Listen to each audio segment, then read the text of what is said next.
Et bonjour à tous les amis, bonjour à tous la famille. Donc voilà, nouvelle petite vidéo sur le jardin fermier et pédagogique. Donc là, on va parler un peu de l'avancée des travaux qui ont démarré au niveau du parc à poules. Et donc là, si je suis face à ces poutres, c'est pour vous montrer que j'ai enfin rentré le matériel du démontage du chantier qui est en 10 vidéos sur YouTube. Donc comme vous pouvez voir, et ce que j'avais annoncé, on a face à nous vraiment des jolis chevrons en chêne qui sont magnifiques, de très grande longueur, un peu plus de 3 mètres, ainsi que vraiment de très très belles poutres bien conservées en chêne massif.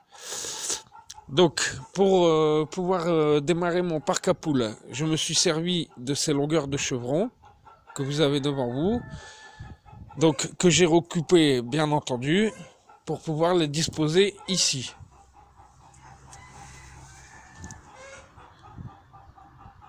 Donc voilà, comme vous pouvez voir, j'ai bien démarré déjà afin de fermer cette grange.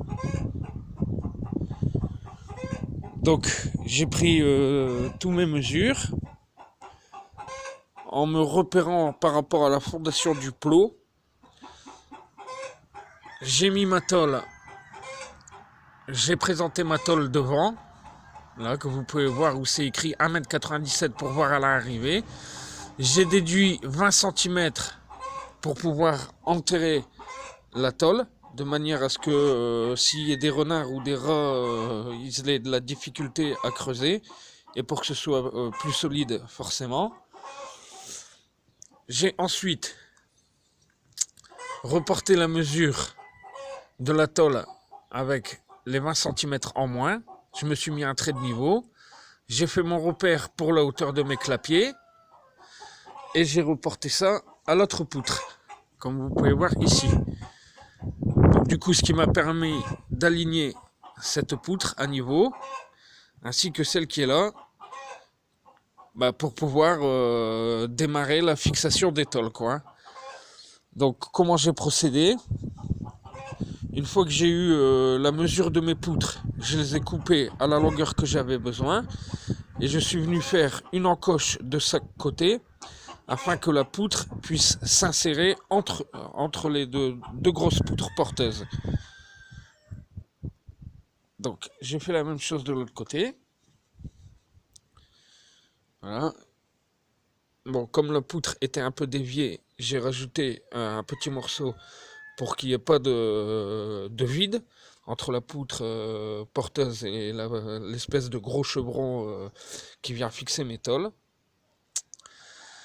Et puis en haut, j'ai fait la même chose, quoi. Donc comme vous pouvez voir, le gros chevron s'insère vraiment bien entre les deux poutres porteuses,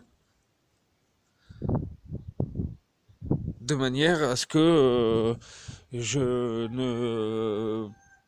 n'ai pas de débord à l'extérieur des poutres, pas trop, et qu'à l'intérieur, j'ai vraiment une assise et quelque chose de bien solide et de bien stable pour pouvoir venir après aligner le fond de mes clapiers, quoi. Donc voilà, là j'en suis à 2 tôles mises en place, avec la petite tranchée qui me permet d'enterrer les tôles. Après, au niveau du démarrage, donc là ce qu'on voit, c'est la fondation du plot, et j'ai bien sûr fait une découpe à la disqueuse ici, pour avoir vraiment une tôle qui s'insère parfaitement contre le plot et la poutre porteuse, quoi. Donc voilà, quoi.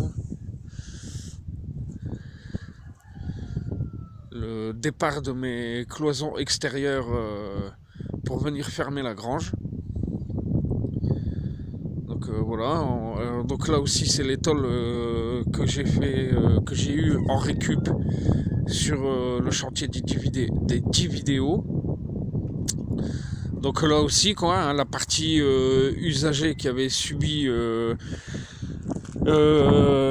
les intempéries, je l'ai mis à l'intérieur, de manière à ce qu'elle s'abîme plus. Et la partie qui n'a subi aucun dégât, je l'ai mis à l'extérieur pour que ça fasse plus joli et que ça s'use pas vite, quoi, tout simplement, quoi. Donc du coup, on va continuer ce principe-là jusqu'au second, à la seconde grosse poutre porteuse. Et après, par la suite, au niveau du haut, là, je viendrai sûrement rajouter un chevron, là et là. Et pour répéter le même principe de tôle, de manière à ce que mes clapiers soient vraiment bien protégés des intempéries par rapport à la pluie ou à la neige ou au vent excessif, quoi. Donc voilà les amis, quoi. C'est démarré, c'est commencé. Donc j'ai pas reproduit ce modèle là parce que je me suis dit qu'avec les planches ça allait s'abîmer trop vite par rapport à la pluie.